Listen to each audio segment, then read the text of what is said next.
Հիշեցնենք, որ ընդամենը շաբաթներ առաջ Սիլվա Հակոբյանը հանդես էր եկել ծավալուն հարցազրույցով, որի ընթացքում արել էր մի շարք բացահայտումներ, խոսելով ամենատարբեր թեմաների մասին։ Սիլվան չէր կարողացել զսպել նաև արդյունքները։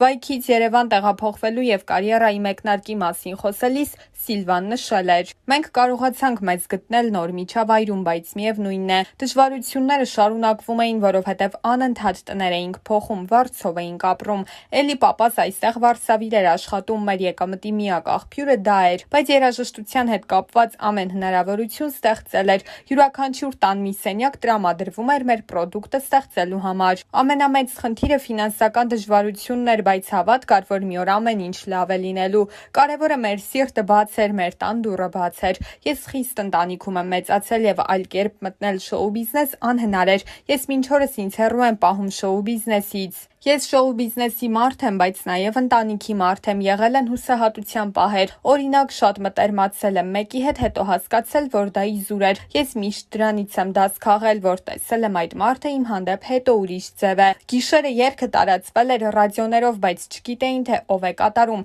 Ֆինանս չկար տեսահոլովակ նկարահանելու համար։ Երբ Արամ Ավագյանը լսել էր երգը, հավանել էր։ Հետո իր ստուդիա է գալիս Արմենչիկը, երգը լսում է, հարցնում է, թե ով է այս երեխան։ Արամն ասել է, որ ֆինանսապես չեն կարողանում տեսահոլովակ նկարահանել։ Արմենչիկն ասում է, ես կտամ գումարը, թող անպայման տեսահոլովակ ունենա։ Արմենչիկը վճարել է իմ առաջին տեսահոլովակի գումարը։ Ես այդ ժամանակ հասկացա, որ այդ պահը եկավ։ Շատ անգամներ զրուցել եմ Արմենչիկի հետ այս մասին, միշտ շնորհակալ եմ իրեն եղել ու մինչև հիմա։ Ինքը շատ բարի մարդ է ու եւս մեկ անգամ ապացուցեց իր բարությունը ու խնդրել էր, որ չասեմ, ոչ միտեղ չնշեմ իր անունը։ Դա ինքը արել էր սրտանց, բայց ոնց կարելի է մարդու բարի գործի մասին չխոսել։ Իդեպ հենց այս պահին Սիլվան չկարողացավ զսպել արդյունքները եւ արտասվեց։ Զրույցի ընթացքում երգչուհին խոսել էր նաեւ անձնական կյանքի մասին ու պատմել. «Ես 6 տարեկանում հանդիպել եմ իմ ճակատագրին ու չեմ իմացել։ Ես ու Նորայրը վայքեցի ենք, նույն դասարանում ենք սովորել ու դեռ փոքրուց ինքը ինձ է սիրահարված եղել, ես իրեն։ Երբ տեղափոխվեցի Երևան, մենք մի որոշ շրջան էլի շփվում էինք իրար հետ, բայց հետո կապը կորավ։ Բայց դա մանկական հրապուրանք էր, հետո անցավ 22 տարի ու ես ցանկություն ունեցա հետ վերադառնալ իմ արմատներ ու հանդիպել վայքի իմ դասարանցիներին։ Կազմակերպելու համար գտա Նորայրի էջը, գրեցի իրեն լրիվ այլ էջից։ Միասին կազմակերպեցինք մեր դասարանի հավաքը ու այդ ժամանակ եւ իմ սիրտն էր ազատ եւ իր։ Նորայրին կրկին տեսնելով իմ ամբողջ մանկությունը վերապրեցի։ Շփումը նորից սկսվեց։ Սկզբում իր համար էլ էր դժվար, որովհետև չի պատկերացրել, որ իր կինը ճանաչված երգչուհի կլինի։ Ամեն ինչ այն կարգի է հասել, որ չի էլ խանդում։ Ինքը եւ ինձ է վստահում եւ իմ ընտանիքին։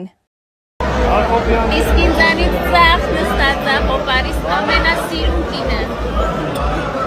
Ահա, Սուսոս, բարև իմ հետևորդներին։ Ահա, ինձանից աչ։ Ահա, հեն էլ հոպարս, հենա։ Երկու հովո իրար կողք նստել են։